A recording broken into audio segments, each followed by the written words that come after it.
Bab 423, Aku, Men Mubei, bisa kalian injak-injak. Kao Pei kembali menjerit tragis. Rasa sakit yang menggila membuatnya langsung berjongkok. Mubei menatap lelaki tua berjubah ular itu. Kau sekarang sudah tidak punya kualifikasi untuk tawar-menawar denganku, paham?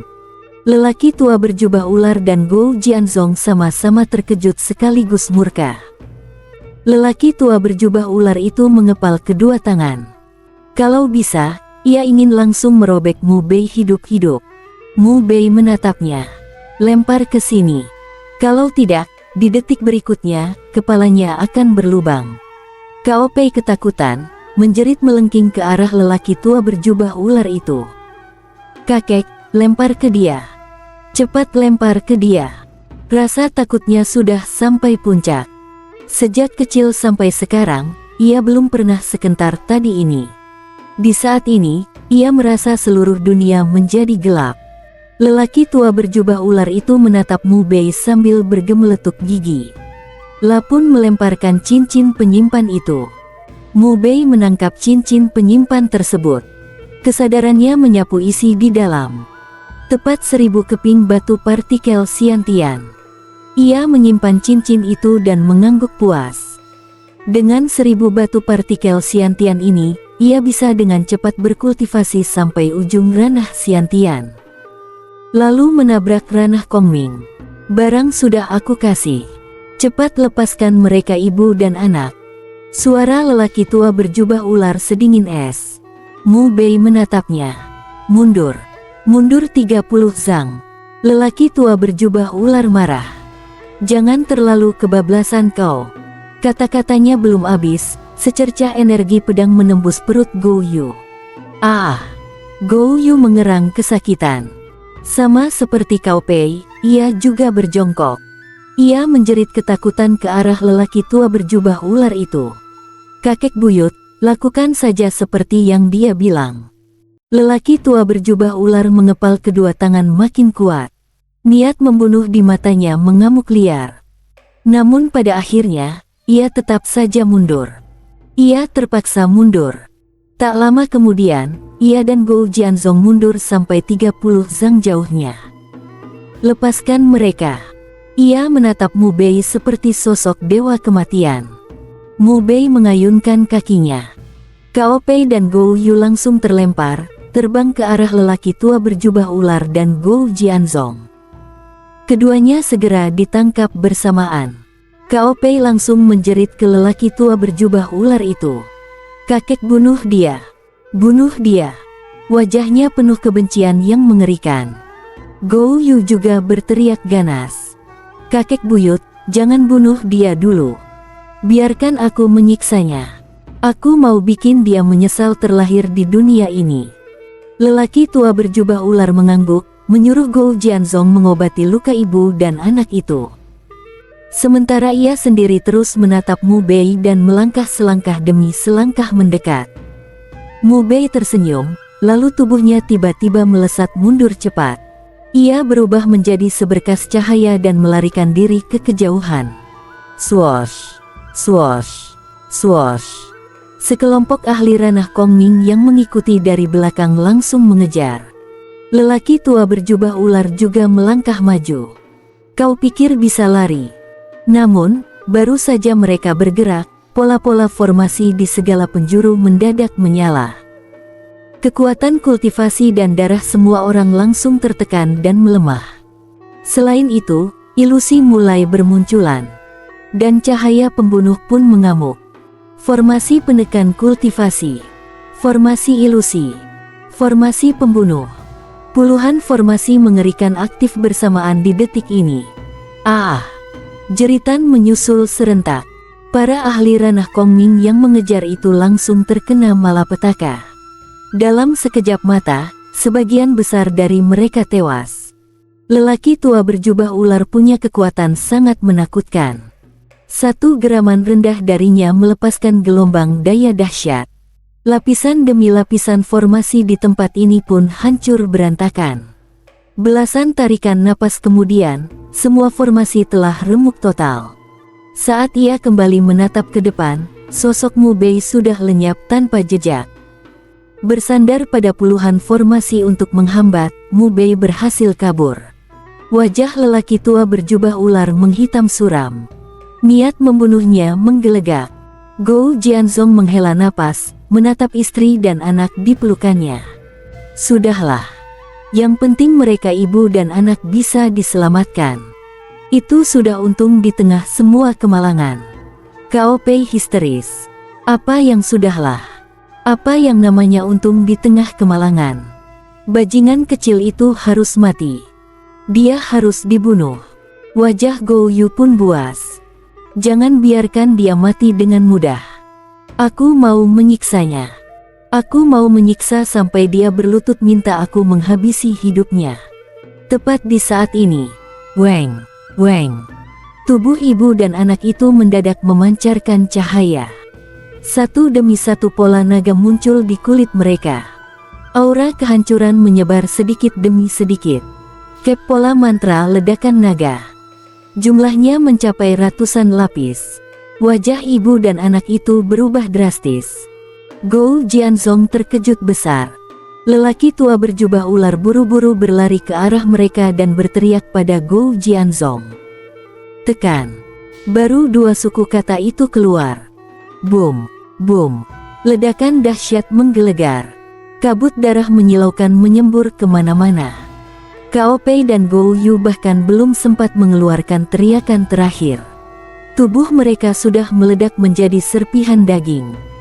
Karena jaraknya terlalu dekat dan belum sempat bertahan, Gou Jianzong pun terseret masuk ke pusaran kehancuran dari ratusan lapis mantra ledakan naga itu. Kedua lengannya hancur total. Seluruh tubuhnya penuh retakan. La meraung seperti orang gila. Abis sudah. Mereka mati. Istri dan anaknya mati bersamaan di depan matanya. Bahkan tak tersisa sepotong pun jasad mereka. Di saat bersamaan, suara seseorang terdengar dari kejauhan. Aku Meng Mu Bei dari klan Meng. Menurut kalian bisa diinjak-injak oleh sampah macam kalian. Konyol. Mata lelaki tua berjubah ular hampir pecah.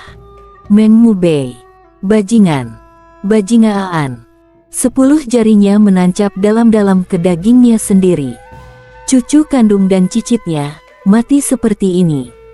Ia, seorang ahli ranah Dongsu yang terhormat, hanya bisa menyaksikan dua kerabatnya tewas di depan mata. Ke langit ke bumi, aku pasti akan membunuhmu. Ia meraung ganas, mengejar gila-gilaan ke arah Mu Bei kabur. Dalam sekejap menghilang di ujung langit, sama sekali tidak peduli dengan luka Gou Jianzong. Sesaat kemudian, di tempat ini hanya tersisa Gou Jianzong yang terluka parah dan hampir mati. Serta 5 ahli ranah Kongming tingkat 9 yang nyaris mati di dalam formasi pembunuh tadi. Kelima orang itu adalah pengawal dekat dari kediaman wali kota. Saat ini mereka semua termangu di tempat. Bagaimana bisa jadi begini? Salah satu dari mereka bergumam. Hanya seorang kultivator kecil ranah Xiantian. Namun keadaan bisa berkembang sampai sejauh ini. Tetua ketiga klan Cao di ranah Dongsu. Wali kota di ranah Hunyuan tingkat 9. Ditambah mereka, belasan ahli ranah Kongming tingkat 9. Dengan formasi seperti ini, mereka tetap gagal menyelamatkan Cao Pei dan Gou Yu dari tangan seorang kultivator ranah Xiantian. 9 pengawal ranah Kongming tingkat 9 tewas, dan wali kota pun terluka parah. Bagaimana bisa? Bagaimana mungkin bisa begini? Tepat saat itu, klang, suara lengking pedang yang menusuk telinga. Mu Bei sudah muncul di belakang 5 ahli ranah Kongming tingkat 9 sambil menggenggam pedang surong. Satu tebasan miring ia lepaskan.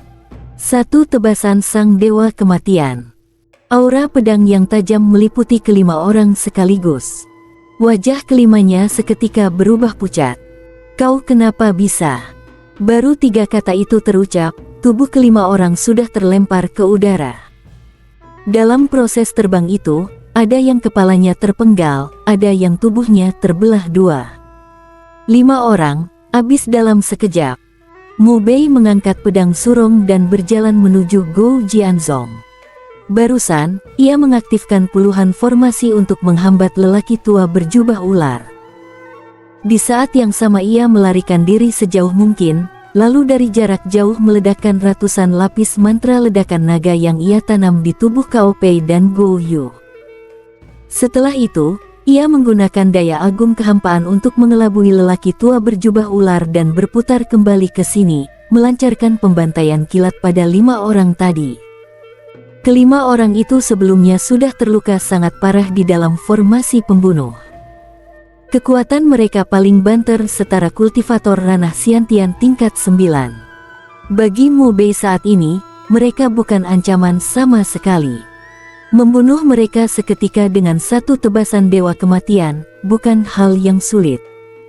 Sedangkan Gou Jianzong, meski tidak mati di bawah ratusan lapis mantra ledakan naga, kekuatannya anjlok parah. Paling kuat hanya setara ranah Kongming tingkat 3. Sama sekali tidak perlu ditakuti. Mata Gou Jianzong memerah darah. Ia menatap Mu Bei sambil meraung bengis. Kau berhati setega ini. Kenapa harus sekejam itu? Kenapa? Ia sudah kehilangan kedua lengan. Energi gelap muncul saling bersilangan dari tubuhnya. Namun karena luka parah, energi itu tampak sangat lemah. Kejam. Aku cuma menyayangi orang-orang yang ingin membunuhku. Itu saja. Kejam. Mu Bei menjawab datar. Wajah Gou Jianzong terpelintir buas. Ia tiba-tiba menerjang ke arah Mu Bei. Mati kau. Mu Bei mengayunkan pedang, menebas miring. Pedang kematian Taiksu. Klang. Diiringi lengking pedang yang menusuk telinga, tubuh Mu Bei dan Gou Jianzong saling berpapasan. Kepala Gou Jianzong terbang ke udara, lalu jatuh terbanting ke tanah. Mu Bei menatap mayatnya. Menikah juga sebuah ilmu. Kalau bisa menikah dengan benar, segala urusan ikut lancar. Menikah salah orang semua hal akan hancur berantakan.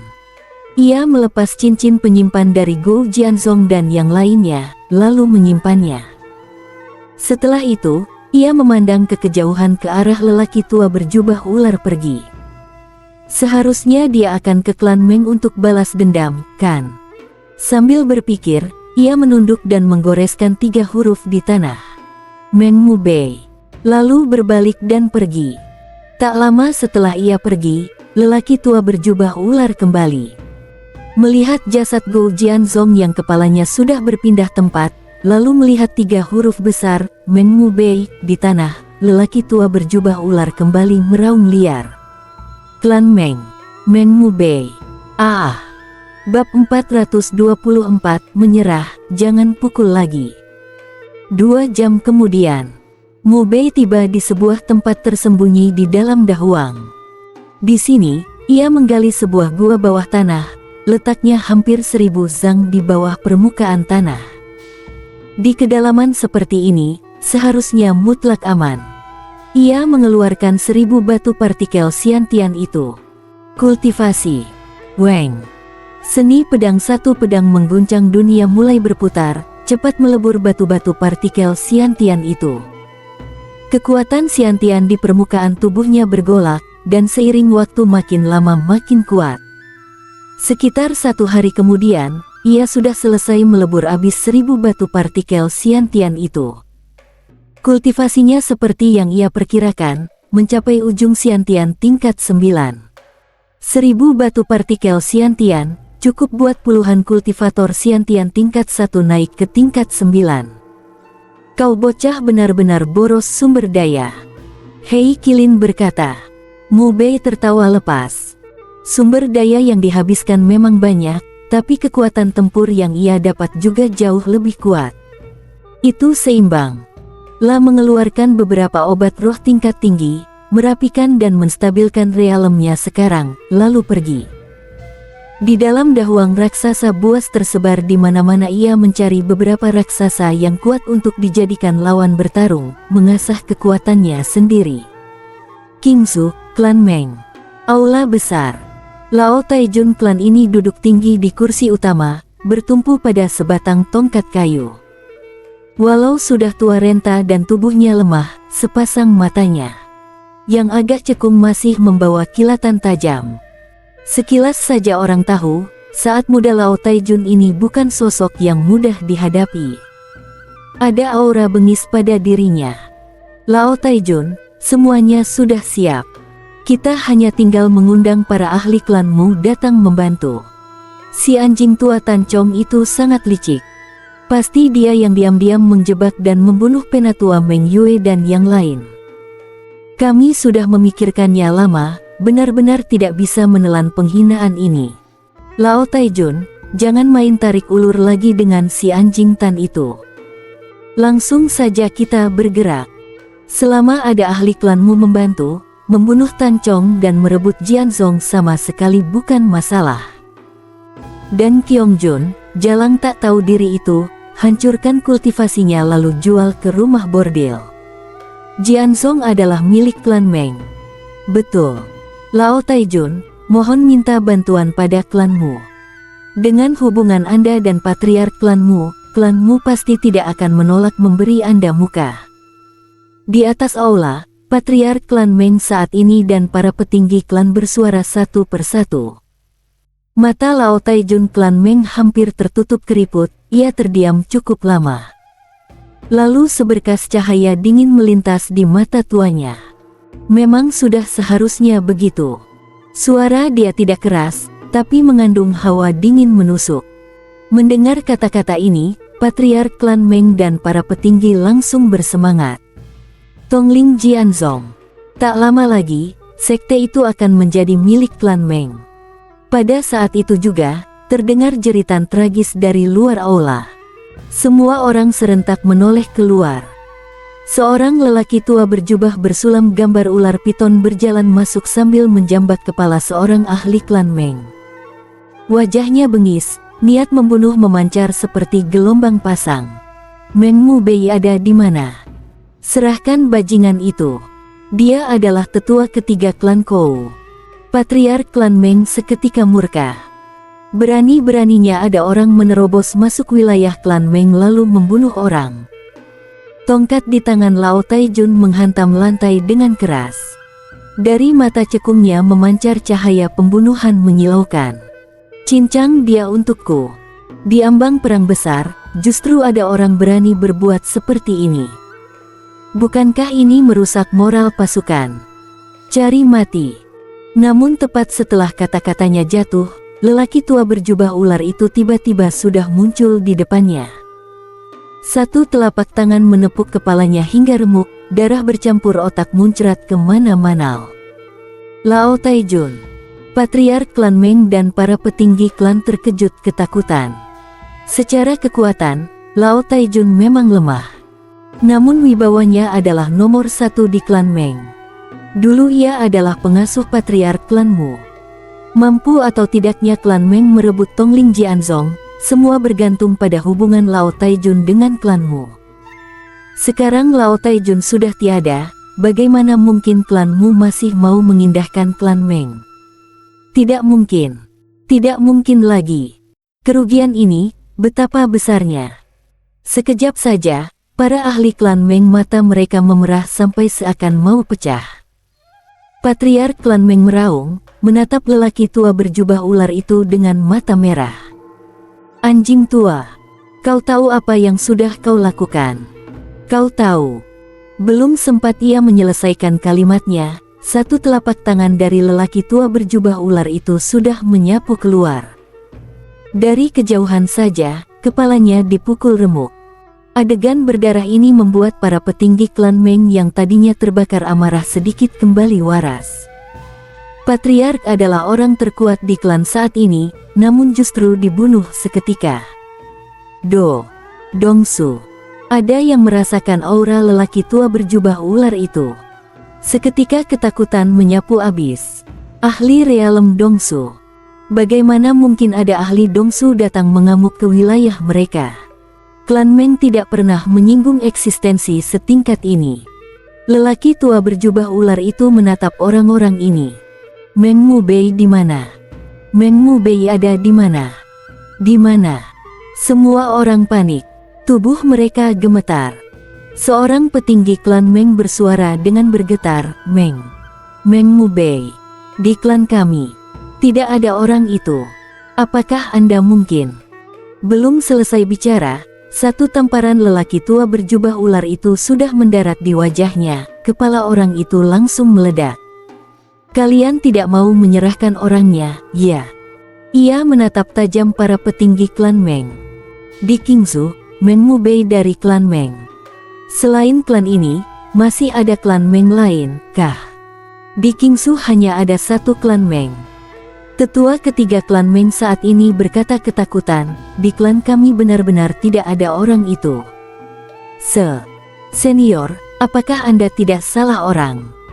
Begitu suara jatuh, ia langsung menyambut telapak tangan lelaki tua berjubah ular itu, dan dalam sekejap berubah menjadi kabut darah.